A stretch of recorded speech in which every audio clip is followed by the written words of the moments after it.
अस्सलाम वालेकुम dear students, मुझे बता दें आपको मेरी आवाज आ रही है? बच्चों, आज हमने एस्टिमेशन पढ़नी है, एस्टिमेशन ऑफ पॉपुलेशन प्रोपोर्शन। हमारा ये टॉपिक है। अच्छा जी, sample proportion is point estimate of population proportion. ठीक है, ये बात याद रखनी है। And interval estimate of population proportion is, अब यहां पे याद रखिएगा,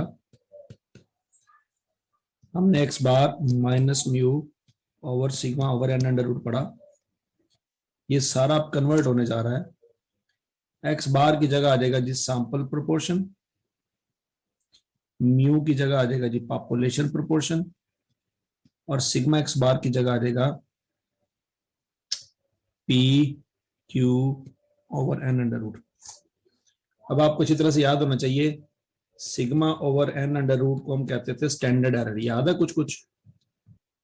sigma over N under root को हम कहते होते थे स्टैंडर्ड एरर। क्या ये बात सबको याद है?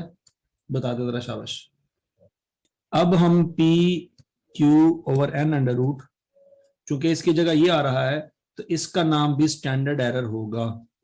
सादा अल्फाज में जो चीज भी डिनोमिनेटर पे आएगी उसका नाम स्टैंडर्ड एरर होगा। ठीक है जी, उसका नाम स्टैंडर्ड एरर होगा। और चूंकि हमने पी फाइंड करना है, ये रिक्वायर्ड होता है सवाल में, तो इसके लिए फिर हम फार्मूले को रीअरेंज करेंगे। हम लिखेंगे P is equal to small P plus minus ji into P Q over N under root. ये कैसे बनेगा? ये पी क्यू इधर आके मल्टीप्लाई हो जाएगा जी के साथ, और वो पी इधर आके माइनस हो जाएगा। क्या ये फार्मूला समझ आ रहा है आपको? अब P और Q क्या चीज है? P और Q अगर आपको याद हो, बाइनोमियल डिस्ट्रीब्यूशन में हमने पढ़ा था। P means probability of success and Q means probability of failure. क्या याद है आपको? ठीक हो गया जी? अच्छा जी,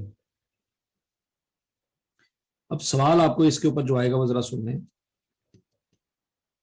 football player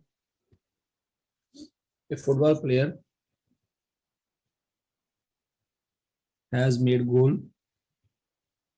scoring shots, 70 scoring shots out of 100। अच्छा जी, उसने 100 हिटें मारी हैं। एक फुटबॉल प्लेयर है, उसने 100 गोल करने की कोशिश की है, जिसमें से 70 गोल हो गए हैं। क्या ये बात समझ आ रही है? 100 गोल करने की कोशिश की जिसमें से 70 गोल हो गए। ये सवाल आपको आ रहा है। ठीक है जी, find point estimate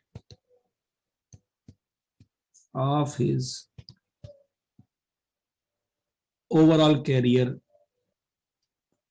overall football career. पहली रिक्वायरमेंट ये है, find 90%, 95%, 98% and 99% confidence interval of his overall accuracy। अच्छा, ये सवाल है। अच्छा, अब पहली रिक्वायरमेंट का आंसर चेक कर ले। हाँ जी, सब क्वेश्चन में सेम ही होगा।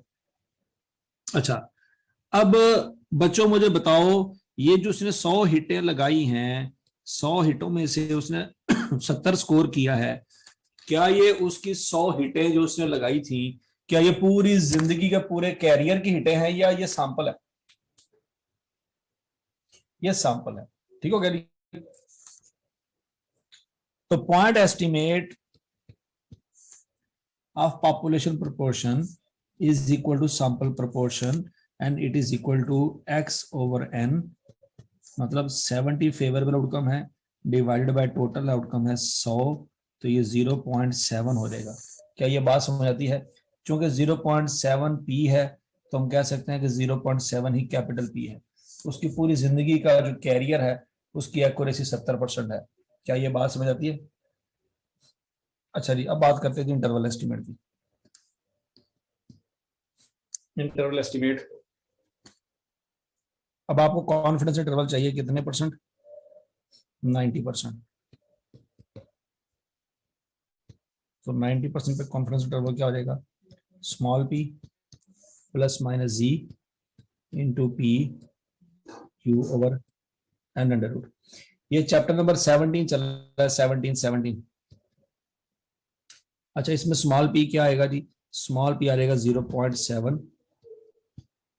कॉन्फिडेंस इंटरवल अगर 90% है तो जी की वैल्यू होगी 1.645।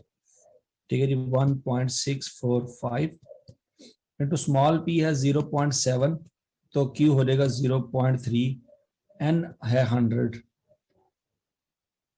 क्या ये बात समझ आ रही है? ये 0.3 कहां से आया? ये 0.3 कहां से आया? क्या ये बात पल्ले पड़ गई है? ओके जी, तो अब जरा आंसर निकाल ले बच्चों।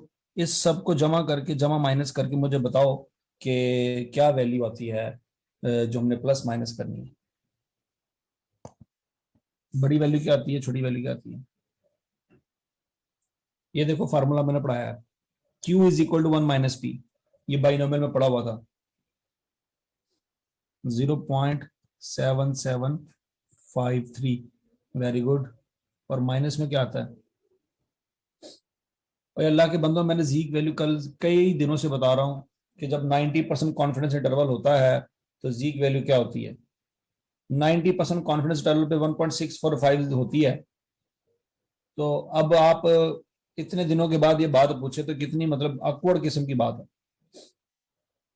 0.6247 आना चाहिए, या फिर ये 54 होना चाहिए। ठीक है जी, ये पी की वैल्यू है। ठीक है, और अगर कॉन्फिडेंस इंटरवल 95% हो तो दोबारा पी निकाल लोगे। हामद सिद्दीकी मतलब तुझे छितर मारे, पी की वैल्यू 0.7 है तो क्यू की वैल्यू 0.3 होगी। अब कॉन्फिडेंस इंटरवल है 95%, आपने माइनस करना है तो उसमें क्या रहेगा जी? 0.7 plus minus 1.96 into 0.7 into 0.3 divided by N की वैल्यू है 100। तो यहां से पी आ जाएगा 0.610 से 0.7898, तो 6102 आता है। ठीक है जी, बाकी आप कर सकते हैं। अब उसके बाद नेक्स्ट है जी estimation of difference between two population means mu1 minus mu2। अब याद रखिएगा, point estimate of two population mean is difference between two sample mean। ये पहला पॉइंट है। And interval estimate of mu1 minus mu2 is,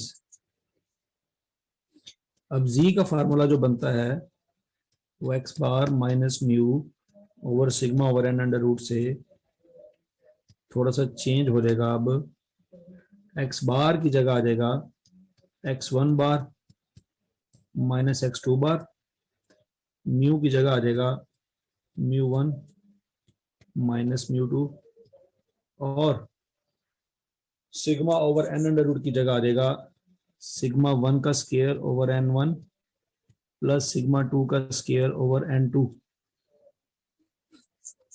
ठीक है जी, ये formula बन जाएगा। अब चूंकि हमें mu1 माइनस mu2 चाहिए तो इसका फार्मूला हो जाएगा x1 bar minus x2 bar plus minus जी सिग्मा 1 का square over n1 plus sigma 2 का स्क्वायर ओवर n2। और डेफिनेटली ये थोड़ा सा बोरिंग टॉपिक है, इसमें कोई शक नहीं है, लेकिन बच्चों आपको मुश्किल होगी थोड़ी सी, लेकिन ये टोटल 4 फार्मूले हैं। इन टोटल 4 फार्मूलों को अच्छी तरह से हिफज कर लो, ठीक हो गया। और सिर्फ डाटा आपको आएगा, आपने वैल्यू पुट करनी है और कुछ नहीं करना।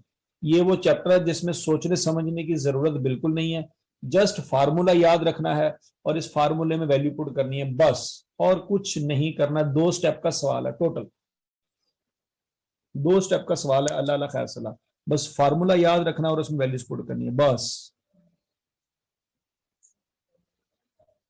हाँ, फार्मूले टोटल 4 हैं। इन 4 फार्मूलों को एक किताब के ऊपर 4-4 दफा लिखेंगे तो याद हो जाएगा। इन 4 फार्मूलों को एक दिन आधा घंटा लगा के एक रजिस्टर के ऊपर 4-4 दफा रिपीट करो, आपको हिफज हो जाएंगे, इसमें कोई बड़ी बात नहीं है। अच्छा जी, अब इसके ऊपर जो क्वेश्चन आएगा वो सुन लें। तो बात कुछ इस तरह से करेगा कि यूएसए के लोग हैं कुछ और यूके के लोग हैं। आपने एक सैंपल सेलेक्ट किया है, यूएसए में से आपने तकरीबन कोई 100 बंदों का सिलेक्ट किया सैंपल, और यूके में से आपने सिलेक्ट किया कोई 125 का सैंपल, ठीक हो गया। यूके से आपने एवरेज हाइट जो निकाली, ठीक है जी, एवरेज हाइट जो निकाली वो 75 सेंटीमीटर है एवरेज हाइट एक बंदे की। और यूके के बंदों की जो हाइट निकाली आपने वो है 70 सेंटीमीटर, ठीक है जी। फिर उसके बाद उनकी एवरेज हाइट की स्टैंडर्ड डेविएशन निकाली आपने, वो आई जी फर्ज करें 5, और यहाँ पे जो स्टैंडर्ड डेविएशन निकाली वो आई 7, ठीक है जी। वो कहता है रिक्वायरमेंट क्या है, आपको इस तरह से डाटा देगा, 2 पॉपुलेशन का डाटा देगा, यूएसए और यूके। आपसे कहेगा find point estimate of overall population difference between the rights, difference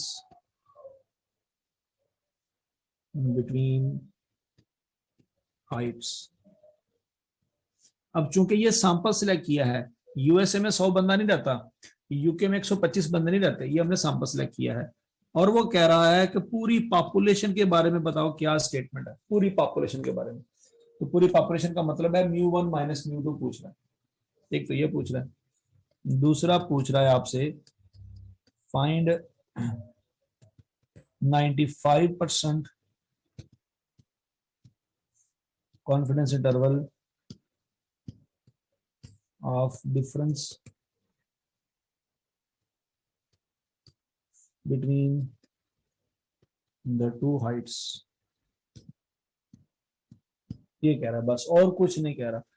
आपको डाटा दिया गया है, जब 2 पॉपुलेशन आएंगी, याद रखना आई कैप की क्यूएम की बुक में पूरे 19 चैप्टर में ओनली एक फार्मूला है, ओनली एक,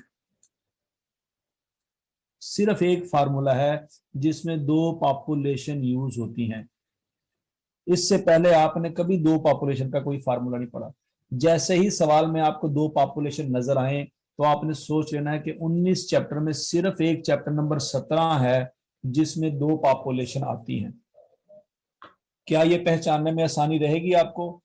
जब आपको पेपर में सवाल आएगा और आपको पता चल जाएगा पूरे 19 चैप्टर में सिर्फ एक चैप्टर के अंदर एक जगह पे 2 पॉपुलेशन की बात हुई थी और वहां पे सर ने बताया था कि ये वाला फार्मूला यूज होगा, बस। पूरे 19 चैप्टर में सिर्फ एक जगह पे 2 पॉपुलेशन की बात आएगी। तो मेरा ख्याल है कि आपको पता चल जाना चाहिए कि ये सवाल जब 2 पॉपुलेशन की बात करेगा तो वो डेरिवेटिव का तो चैप्टर नहीं ना हो सकता। ठीक है जी। वो डेरिवेटिव या मैट्रिक्स का सवाल तो नहीं ना हो सकता, वो पॉपुलेशन की बात कर रहा है, चैप्टर 17 में हमने पढ़ा है। ओके, अब चलो सुनो आंसर। μ1 माइनस μ2 का जो पॉइंट एस्टिमेट है is x1 bar minus x2 बार, और x1 बार है 75, x2 बार है 70, तो आंसर आ जाएगा 5। तो 5 आंसर आता है μ1 माइनस μ2 का। बस आपका आंसर पहला खत्म हो गया, सिर्फ ये काम करना और कुछ नहीं करना। अब interval estimate 95% interval estimate μ1 minus μ2 is equal to x1 bar minus x2 bar plus minus 95 पे z की वैल्यू होती है 1.96 इंटू सिग्मा 1 का square over n1 into sigma 1 का स्क्वायर ओवर n2, ये करना है। तो सिग्मा 1 की जगह क्या यूज होगा, 5 सिग्मा 1 का square over n1 plus sigma 2 का स्क्वायर ओवर n2, यहाँ पे हमने यूज करना है। तो सिग्मा 1 का स्क्वायर का मतलब होगा यहाँ पे 5 का स्क्वायर ओवर n1 का मतलब है 100, सिग्मा 2 का स्क्वायर का मतलब होगा यहाँ पे 7 का स्क्वायर ओवर n2 का मतलब होगा यहाँ पे 125। इस तरह से करेंगे 5 प्लस माइनस, इसको जरा सॉल्व करके आंसर बताओ क्या आता है। 1.57, ठीक हो गया जी। तो एक दफा 5 जमा कर दें 6.57, और एक दफा माइनस कर दें 3.43, ये आ जाएगा जी μ1 माइनस μ2। ये काम करना है बस, और कुछ भी नहीं करना। दो डाटा दिए जाएंगे, सिंपल करना क्या है, दो डाटा दिए गए हैं, ऊपर फार्मूले में वैल्यू पुट करनी है बस, और कुछ नहीं करना। कोई रॉकेट साइंस नहीं है, कोई सोचने समझने की जरूरत नहीं है, कोई दिमाग लगाने की जरूरत नहीं है। डाटा दिया गया है, फार्मूले में पुट करना है, आंसर निकालना है बस, और कुछ नहीं करना। क्या ये बात पल्ले पड़ती है? ओके।